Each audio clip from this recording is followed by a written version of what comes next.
States and cities that are governed by leftist politicians pursuing leftist ideology have seen crime skyrocket.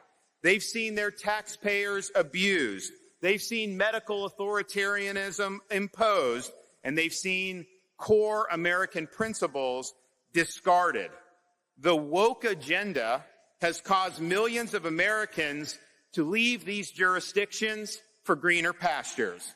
This has been a great exodus of Americans. Florida has served as the most desired destination, a promised land of sanity in a world that has increasingly gone off its rocker. We have embraced freedom. We have maintained law and order. We have protected the rights of parents. We have elevated the importance of family and promoted a culture of life. We have respected our taxpayers, and we have rejected woke ideology.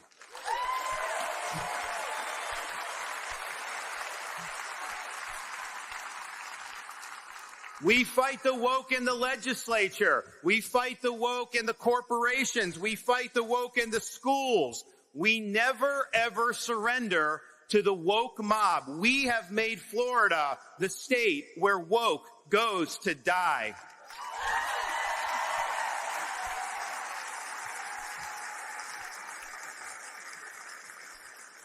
The woke mind virus represents a war on merit. It represents a war on achievement.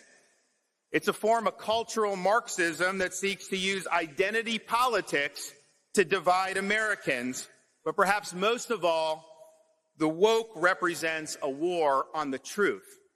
And as a leader, I don't seek adulation. I don't seek any fanfare. All I seek is the pursuit of the truth. Now, truth is the key to leading a fulfilling life, having a strong family, a prosperous community, and even a successful state and country. Truth is enduring. You can try to cover it up. You can try to hide it. You can try to distort it. But as time goes by, the deceit and the lies fade away, and what is true remains. Yes, the truth will set you free. Because woke represents a war on truth, we must wage a war on woke. It is wrong for a teacher in school to tell second graders that they may have been born in the wrong body or that their gender is a choice.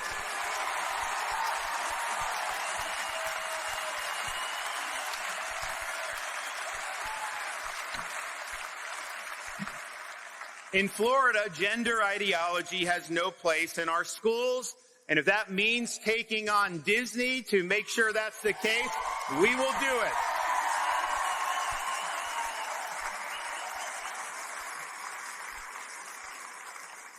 It is wrong to have a swimmer compete for 3 years on the men's swim team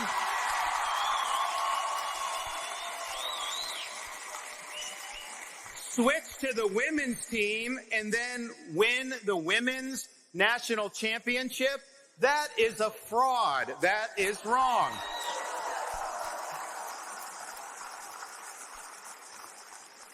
It is also wrong for physicians to pump minors with puberty blockers or to perform sex change operations on them.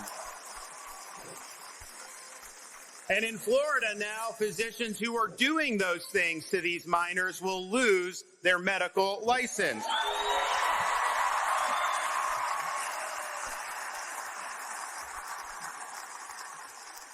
The truth matters. Our country is floundering because so many of our institutions have become unmoored from the truth, and they've been lost in a sea of relativism.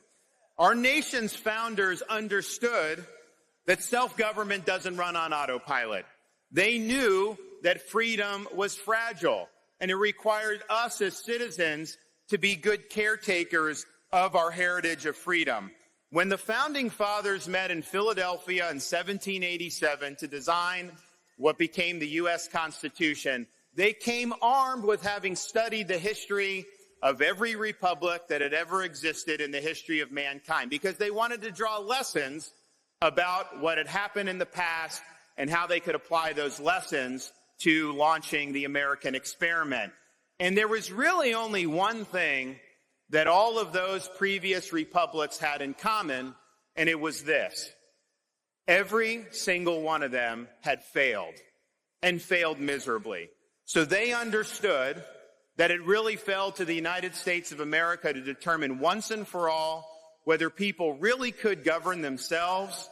Could you have a society based on the idea that our rights are God-given and that we should be governed under a rule of law, not the whim of individual men? Or is mankind forever destined to live under various forms of tyranny? And they correctly understood that it would be the American experiment that would ultimately answer that question. But they also knew that it wasn't something as simple as just having a great Declaration of Independence and designing a great Constitution.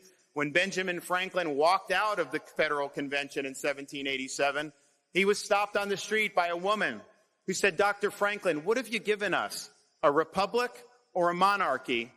And Franklin said, "A republic, ma'am, but only if you can keep it." They understood that the survival of the American experiment would require dedication to true American principles. We need to see a revival of those principles in our country today.